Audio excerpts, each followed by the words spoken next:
Hey guys, Kevin Cage back with another cryptocurrency update. Let's get right into it today. So I know I didn't make a video yesterday. I'll try to pump a lot out the next couple days. I've been really busy with personal life. Again, none of this is financial advice. Do your own research, question everything, and of course, take everything I say with a grain of salt. And nobody knows how exactly this is going to end up. I don't, and neither do you, or does any, YouTuber or financial expert for that matter. So again, I'm just connecting dots, showing the connections of what I see, spitting my thoughts and my opinion. Question everything, guys. All right, you can disagree with me, but let's be mature about it. So right here, guys, we know R3, the connections with Ripple. We know SBI is the biggest shareholder of both these organizations. The dream scenario for Mr. Yoshitaka Kitao, CEO of SBI out of Japan, is of course XRP utilization for the international markets. Of course, R3 would handle the high value transfers, as we know, for trade finance. Ripple can kind of handle the remittance and the lower value types of transfers. So they're building an absolute ecosystem, whether anything happens end of year or in the future. I am absolutely confident in this ecosystem, but there's nothing guaranteed with any project. Keep that in mind. Now, one thing to entertain is this, guys. We know 2020 has been one of the weirdest years of our lives, okay? This is either going to be the biggest financial bubble ever, or this is the future asset class. And my bet, based off of the biggest investors in the world, Nasdaq teaming up with R3, all of these groups, tokenizing assets, going digital, I don't know what to tell you. Of course, there's FUD points. There's not pros to everything. But at the same time, I am here simply to be making money in this asset class and get a return on my investment. So right here, just to kind of show a few more connections, and this should be no surprise to you as well. And we'll show future documents, so be sure to subscribe and check out the future videos as well. So R3, of course, locations. So we have Dublin, we have Hong Kong, we have London, New York, San Francisco, Sao Paulo, I can't pronounce that, and in Singapore. Well, where do Ripple have offices? Ripple, they have an office in Singapore, check. They have an office in Sao Paulo, okay? They have an office in San Fran, of course, HQ. Ripple has an office in New York as well. They have an office in London, okay? Of course, all those quotes we hear, London is ready.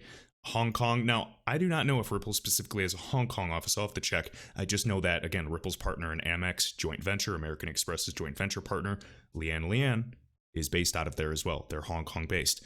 Dublin, I'm not really sure. Any of my Irish followers, let me know. But again, we will simply see. Just wanted to kind of point and allude to that. So really quick, guys, to kick things off, talking about BRICS, we have Gold XRP. This is Bashy Crypto. You can follow him here on Twitter, talking about this. And as we can see right here, China researching alternatives to the international payments network. Now, I said this year, all the way till end of year, there's going to be more and more information on these BRICS nations. It's quite obvious. Of course, they're looking, and as we've talked about, and many people have said this, and I'm simply just sharing this, is that it would be some type of gold-backed, not 100% gold-backed, of course, because then central banks would have to be transparent with their holdings. It would be some type of fractional-backed system, and of course, oil and maybe the energy sector would assist with this. And listen to this. This actually kind of goes in line with what we've at least been hearing, financial experts speculating. All right? Well, China right now is not necessarily, as you mentioned, is not creating a different currency. They're trying to just lessen their exposure. And by doing that, they're creating a gold-backed RMB denominated in oil futures contract. Interesting. So they're still going to be using the RMB, the renminbi, but it's gold-backed as well. Okay. Obviously, this would explain the majority of the central banks in the world accumulating more gold at record levels. Gold-backed RMB denominated in oil futures contract. Denominated in oil futures contracts. So this is essentially a competitor to the SWIFT network, which allows them to send payments internationally and settle trades in their own native currency. So if US were to suddenly blow up and just not have any trade with China whatsoever, that would mean that goods for you as a consumer, an American consumer, that would mean prices of goods would rise exponentially, even more so than the case it was last year with the tariffs. Guys, we are living through history. This has never been done before. I think that there's going to be something very, very interesting in the near future, whether it's the value of the US dollar. We saw kind of the petrodollar status die of the US oil, at least oil, going negative for the first time.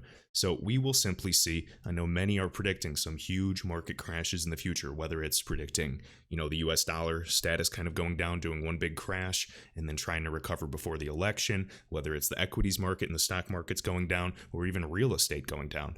We will simply see. I believe that crypto assets, digital assets, and of course, precious metals, these assets that are coming out of multi-year bear markets are the ones that are undervalued and will be a good hedge to this market for the time being. We will see. All right. So Next up, so Matthew LINY, going hand in hand with this, we have Nigeria and China sign a deal to bypass SWIFT for a currency swap deal. DLT, the likely new settlement system. So again, he provided the link down below. Let me see if I have it over here. Yep, so right here, guys. It was LEX Future Group, or whatever this says, blockchain and decentralized ledger training. And you guys can go through this and, of course, find Ripple. And again, Matthew LINY just sharing some screenshots, of course. And essentially right here, we can see the Central Bank of Nigeria and People's Bank of China. Remember, the PBOC is the one that's kind of doing that soft 50% rollout for China's digital currency. So they're already going digital. We know XRP can bridge currencies, whether it's digital or fiat. It doesn't matter. No, the nations are not going to change their currency. There's not going to be a one world currency, in my opinion. But again, people at Ripple, the folks behind the XRP ecosystem, understand that, and they're just trying to provide a liquidity settlement mechanism between these assets, all right? Rather than transferring being sent in 2 to 6 days, solve that problem and do it instantly. And of course, there's many additional pros to this. So they've instead chosen to swap each other's non-backed sovereign fiat paper currencies, the Naira and the Renminbi, in a deal worth $2.5 billion to settle trades for a period of 3 years, renewable. Interesting. All right, we're going to see more and more groups. And the cool thing is, in this actual paper, they talk and mention Hyperledger Fabric, Microsoft, again, with even cloud platforms in Azure, R3's Corda, which can settle in XRP, Ripple, okay, Bitcoin, Ethereum, and others are mentioned. Really interesting, kind of talking about DLT, blockchain. We're going to see more and more of this, okay? And of course, they kind of talk about the benefits and doing this and kind of going digital again. We have transparency, traceability, immutability, accountability, etc. All right? It's simply the future, guys. DLT will be the future. Now, hopefully, we are investing in the right open sourced projects, all right? There's going to be more than one winner. If you think that it's going to be XRP and nothing else, you're wrong. It's going to be many groups. We just don't know how many. I'm personally not as bullish on Bitcoin, but I am bullish on many altcoins that are solving problems, real problems for real customers. Right here, I wanted to show this briefly before we move on to additional points with the PayPal Mafia, so please stick around, guys. Central Bank of Nigeria is also a Ripple partner. Well, they're not a Ripple partner, but they're partners with a Ripple partner. Finabler, guys, a Finabler customer, that connects to Ripple technology. Now, this is all the way back from January 2020, but just to kind of go into it briefly, just to show you. And Finabler's huge. I mean, they kind of go hand in hand with other groups and different hubs and things that remind me of Finastra. We can talk about, Temenos, all these different gateways. They have hundreds and thousands of customers. So right here, just kind of showing this, Finabler is a partner, Central Bank of Nigeria, right? For years. So just to kind of show you that. And Finabler, guys, massive group, of course. As we can see right here, we can see RIA, MoneyGram, Barclays, HSBC, even Western Union, all tied to Ripple, of course, no surprise. We've seen ANZ. I believe this is, I'm not sure if that's the same group, actually, so I'm going to keep my mouth shut. I didn't know if that was related to a different Pay ID group. FIS, RippleNet partner, WorldPay, RippleNet partner, Visa and MasterCard networks. We've already gone over those connections. Really interesting that also Brazil shut down the Facebook WhatsApp integration. Why? Okay, then of course, Revolut, Azimo, we've talked about them as well. All right, connections within connections, guys. And yes, I'm aware that, many of these groups are connected the other way around, but just stay with me and I'm going to show you some very high level individuals and investors behind this ecosystem. Okay. Actually, I want to go back real quick because I just saw something. Right. I mean, even here, guys, SAP, technology partner for Finabler. SAP actually helped Respank and ATB transfer XRP as a test, and they said the whole thing took a matter of seconds. It was unbelievable. And then look right here, Finabler, we have Ripple mentioned as well. Correspondent banks and distribution partners. Ripple, Swift. Okay? All right. And I know many of you are aware of this, but again, I'm just showing the newcomers here on this channel. All right. Next up. Go through that later. So right here, so Nasdaq unveils marketplace services platform, guys. Everything's going tokenized. We're talking about software as a service, life cycles, tracking. We get it, the benefits of DLT. Now, let's see right here, the platform, and we know that R3 and Nasdaq have formed partnerships in the past. You can see the people behind these ecosystems as well. The platform includes a digital asset suite of services, which is both DLT agnostic and multi-cloud, and is designed specifically to support the transaction lifecycle of digital assets in tokenized markets. Again, Nasdaq collaborating with Microsoft. We can talk about even Susan Athey, again, back connected to Ripple as well, made that huge document and kind of price analysis for XRP. Microsoft runs an XRP validator, believe it or not, and also designs solutions for next generation marketplaces. The Nasdaq Digital Asset Suite will be accessible for marketplaces in Azure. Nasdaq's also working with specialists, Digital Asset, R3, and Symbionts to deliver this technology. All right. And again, right here, product manager, by creating the marketplace services platform, we are providing marketplaces cloud-based turnkey infrastructure components and a platform to plug and play as they build, adapt, and expand their business. Again, this has to have versatility because the markets are nowhere near maturity. So things are going to be changing: regulations, liquidity, partners, new assets, everything. So again, there's different messaging standards, you name it. So it has to be able to adapt as we're changing through this ever-changing landscape. All right. Next up, and again, asset fractionalization absolutely plays a role. So we know PayPal and Venmo, these two huge applications, again, plan to roll out cryptocurrency buying and selling. People are making a huge deal out of this. Again, this is, good. It's definitely not bad, but to me, this is no big deal. At the same time, we already have accessibility. I know the barriers to entry are lowering, which is good. More and more people are starting to understand. But at the same time, guys, until buying and utilizing cryptocurrency is as easy as sending an email, I think we have a long way to go. We still have to wait for KYC, AML regulations, you name it. It has to be so easy that a grandmother could use it. All right, so this is the idea. Again, we'll talk about PayPal as well. But yeah, just saying, this is good news. We want it in as many people's hands as possible, and it wouldn't surprise me if this does happen in the near future. But again, not everything is, every time something comes out like this, people say Bitcoin is now available to 300 million new people. Big deal. It's always been available. If there's a will, there's a way. All right.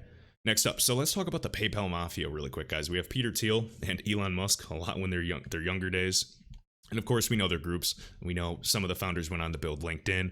Others went to build YouTube. They're kind of the legendary group of businessmen, and they called Peter Thiel kind of the Don. And I know his last name is Thiel, but it's pronounced Thiel, okay? So again, he has a really good book that I have called 0 to 1. Highly recommend checking that out. Really, really good book for startups. Kind of a VC beast out there in Silicon. So again, I know this is Wikipedia. You guys can check it out yourself. The PayPal Mafia. Former group of PayPal employees and founders who have since founded and developed additional tech companies such as Tesla, LinkedIn, Palantir Technology, SpaceX, YouTube, Yelp, and Yammer. Okay, most of them attended Stanford, U of I, University of Illinois, Urbana-Champaign, things of that nature, guys. So we're going to keep going. And again, remember, Peter Thiel, I don't know where I read it, but they even say it in these future articles that he was an early investor in Ripple. I'm not sure if he was, I read it somewhere. I saw Digital Asset Investor. I think I saw I Am Legion talk about it, a lot of researchers. And I thought they mentioned that Peter Thiel actually invested in OpenCoin early on before it became Ripple. We know OpenCoin with Ryan Fugger back in like 2004, that initiative. So it really makes you wonder. And of course, later on, it was changed to Ripple. And of course, the cryptocurrency was called Ripples, and now it's XRP. All right. So again, we know, Chris Larson sold his e-loan company for a couple $100 million, wildly successful. Jed McCaleb, all these guys tying it together. And just understand that this was like even Ryan Fugger, not necessarily that it was XRP's use case. It was more of just open coin and digital money. This was being built before Bitcoin, guys, way before 2008, 2009. This was 2004. So, my thoughts. All right. So we'll keep going. Right here, opencoin.org, just again, talking about digital cash. This is back in the day as well. And then 2008 created a first draft of the protocol. You guys can read more about this. Legal report documents how an open coin system could be used within the European Union. All right. And right here. So this is a pretty cool little article here, the Ripple Mafia. And again, guys, just tying into connections, showing some, high caliber individuals. We've shown a lot of these connections, and just understand this is 0.1% of the iceberg.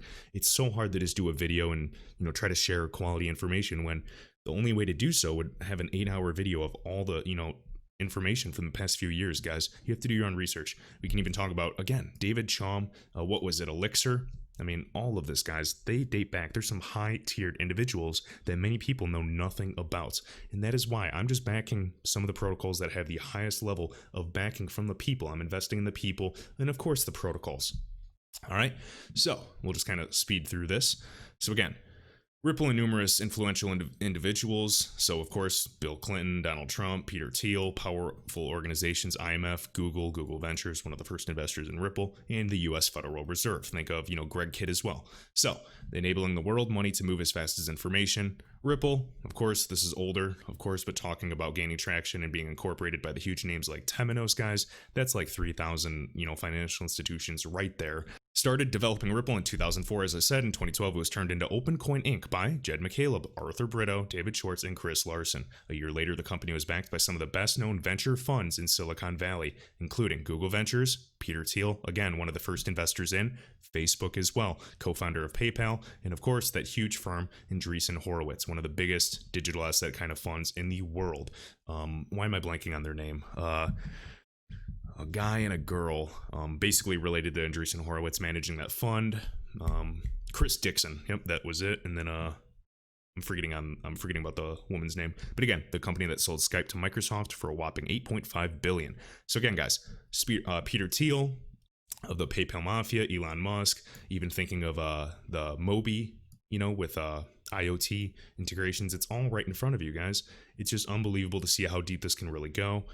You can talk about, of course, Justin Sun, things of that nature, guys. But again, just showing you a few, high-tiered individuals. And again, I know many people have talked about this, but just to kind of go over it and breeze over it, we can talk about Chris Larson.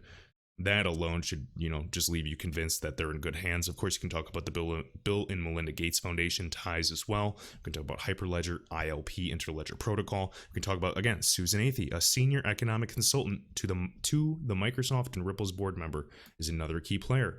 Right, responsible for partnerships between Ripple and Bill and Melinda Gates Foundation. She made that valuation framework for XRP, showing the remittance market alone. They created that XRP calculator, so you guys can kind of estimate the price points, whether you think it's $5 or $500. I'm just saying that XRP right now, if adopted, and we actually see not only higher volume, but the higher transactions moving over the ledger, price has to move up. That's how order books function. What are we waiting for? Is it regulation, or is there something else going behind the scenes? We will see, right? Banking the unbanked, of course, nearly 2 billion people neither have a bank account nor use any financial services. And of course, even with Mojaloop and that initiative, all these mobile networks are disconnected. It's all about just enabling. And that enablement is reducing the friction in this current financial landscape, whether it's at a sovereign level and domestic level or internationally. And obviously, with a lot of these low-hanging fruit corridors, there's high friction right now, and it's affecting especially the unbanked. Guys, the fees are ridiculous. We can talk about Ken Kurson again. Here's his picture right here. He's been covered extensively by the XRP community as well. Again, closely related to the Trump family. And again, guys, what this even reminds me of, even, Ben Bernanke, Bilderberg Group, all that. Oh man, that gets deep. But anyways, he was the, former chairman of the Federal Reserve, guys. He led the nation in 2008 through this financial crisis. So he's spoken at Ripple's annual event, Swell.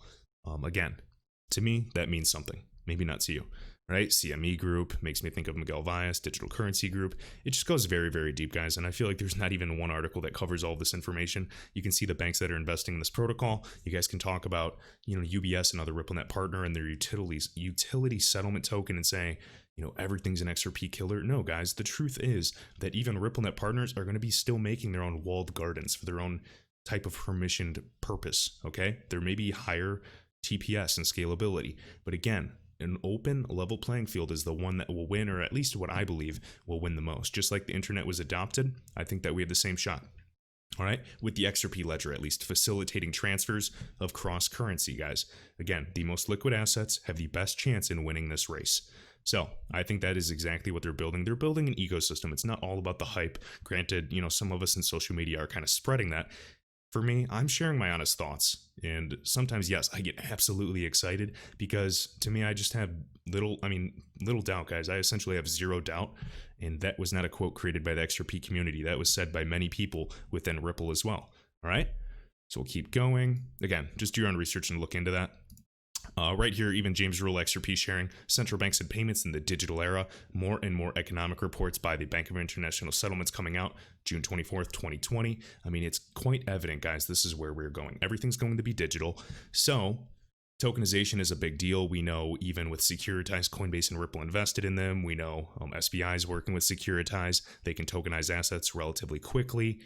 There's going to have to still be a bridge And there's also going to be applications and websites and, DApps or dApps that help bridge the traditional markets to this new asset class. That bridge and that infrastructure is important. And the thing is, Ripple's not just trying to solve a use case, they're actually trying to build that infrastructure as well. All right, guys, we are right around that 20-minute mark. Be sure to check out the next video. I appreciate all of you that like and subscribe. And also, I know many people in this community are expecting some big things regarding the market either Friday or early next week. We will simply see. Again, none of this is financial advice. Do your own research. Shout out to my top channel members, BMore1113, Lunar Phoenix, Jamie XRP, Crypto Beginner, Ken Melendez, XRP Holder 4, XRP Life, and all others. Appreciate all of you guys. Be sure to check the video links in the description. And until next time, thanks.